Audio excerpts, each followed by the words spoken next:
Ушул сөздөргө көңүл бургула достор. Жакшылап окуп ойлонуп көргүлө. Менимче маанилүү сөздөр. Эгер жаш болсоңор, аракет кылып атасыңар, болбой атат. Мүмкүн ошол туурадыр. Мүмкүн убагы келе электир. Өтө эрте жашта эле адамдын колуна чоң акча түшүп калса, же өтө атактуу болуп кетсе, же эркектердин билеги өтө күчтүү болуп кетсе, ал күч контроль кылынбаган күч болгондугу үчүн, контролго алына албаган күч болгондугу үчүн ал уже силердин күчүңөр эмес, силерге зыян берген күч болуп калышы мүмкүн. Бир ушундай реклама көргөн элем. Тоодо мындай дөңгөлөктөр ылдыйкырап уруп түшүп кетип атат, толтура дөңгөлөктөр. Астынан эмне чыкса баарын уруп кетип атат да. Анан мындай бир жарга барат. Баардык дөңгөлөктөр ырып кетет нарычы, өзүн токтото албай нары ырып кетет. Бир дөңгөлөк барып ошол таштын учуна барып токтоп калат. Анан алдыйда рекламанын слоганы контроль кылынбаган күч эмес депчи. Ошол жаш убакытта акыл кире элек, жашооду түшүнө элек, адам ичинде токтоло элек, адамдарды тааный элек, өзүн жакшы тааный элек, ошол учурда ошондой чоң күчтөр келип калса, аны контроль кыла албайсыңар. Ал күч силерди контроль кылып коюшу, ал күч силерге зыян берип коюшу мүмкүн.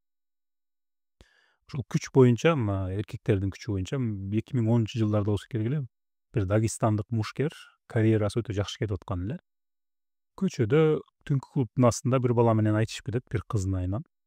Наркы бала жөнөкөй эле бир студент, орус бала болот. Аны барып бир койсо, жерге жыгылып, цементке башы тийип, өлүп калат ошол жерде. Бүттү. Ошончо топтогон күчү, ошончо тренировка кылып топтогон күчү ал ага зыян берип атат. Андай күч, билекте анчалык чоң күч болгондон кийин адам өтө этиятташ керек да. Бул баягы үйрөнө элек атка, өтө күчү толуп турган атка минип алгандай эле да. Ал атты контроль кыла албагандан кийин ага минбеш керек. Ошондой таасир кылышы мүмкүн.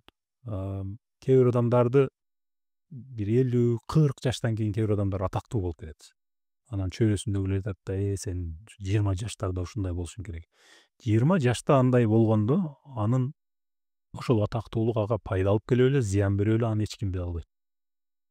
Ошон үчүн алдын ала могу киши айткандай, акчага, атактуулукка умтулбай, өзүн өзү өнүктүрүүгө умтулуш керек. Ушул кишинин айткан нерселерин кылып, акылды, ички дүйнөнү байыта берсек, ал калганы өзүнөн өзү келет. Айрыкча азыр мына элдин баары суктанган адамдар бар. Жаштыгынан эле бир 15 жаштардан эле өтө дүйнөгө белгилүү болуп кеткен, ушунчай сырттан караганда жашоосу ушунчалык кооз болуп көрүнөт. Кээ бир баарын деп айтам, кээ бирөөлөрүнүн чынында ошол жашоого жетүү үчүн эмнелерди төлөгөнүн көрүп атабыз. Эмнелерден өткөнүн көрүп атабыз. Мирбек Атабековдун акыркы ырларынан бири иллюзия деп бир ыр чыгыптыр, мага жакты, мындай сөздөр өтө маанилүү экен. Мирбек Атабеков билет да, ал иллюзиянын ичинде жашайт. Элдин ошол нерсени иш жүзүндө билет. Бир сүрөттү чыгарып койсо, адамдар ал жөнүндө эмнени элестеткенин билет, ал чынында ал адам эмнени жашап аткандыгын билет да.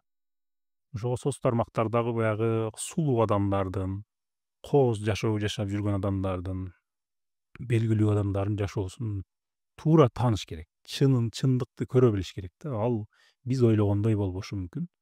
Анан ал адамдар өтө аз. Дүйнөдөгү адамдардын мүмкүн 0,01% түзөт.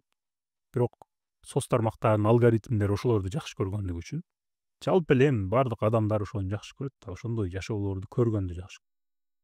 Ошолорду биз көргөндүгү үчүн алгоритм аларды өйдө көтөрүп атат. Анан дагы эле биз ошолорду көрүп атабыз. Өтө аз болгон адамдарды күн сайын көрүп атабыз. Алар норма эмес, алар норманын өтө уч, крайний примерлер да. Ошону көрүп, кээ бир адамдар, баарын деп айтам, кээ бир адамдар ошондой болуш керек, ошондо мен толук болом, ошондо мен өзүм менен сыймыктанам, ата энем менен сыймыктанат, мен ошондо бир нерсеге жетем деп ойлоп алышы мүмкүн. Өзү андай шарт жок. Өзү мына чыныгы жашоодо андай эмес. Адамдардын 99,99% силерге окшойбуз, бизге окшойбуз. Көчөдө чыксаңар, көчөдөн адамдарды карасаңар, ошол жашоо деле нормальный эле өзүчө. Мен мындай жашаш керек же андай жашаш керек деп айтам. Болгону мындай сүрөттүн эки жагын тең көрө билиш керек да. Ушундай ойлорго кирип кеттим ушул жазууду окуп атып. Эмне үчүн мен мындайларды ойлоном? Себеби мен өзүм балдарым чоңоюп атат. Өзүңдүн балдарың үчүн ойлонгондо уже бул сага түздөн түз тиешеси болгон маселе болот да. Анда сен бир абстрактный бир философияны ойлонбойсуң, конкретный бир маселени ойлонуп каласың. Азыр менин балдарым эрте жашта эле ошондой акча кармап калса эмне болмок деп ойлоносуң. Ошон үчүн балам мисалы өтө күчтүү мушкер болуп кетсе эмне болот, анын ар түрдүү жактарын ойлонот экенсиң да. Анан ошол оюм менен сиздер менен бөлүшүп коеюн дедим достор. Анда кийинки видеолордо жолукканча.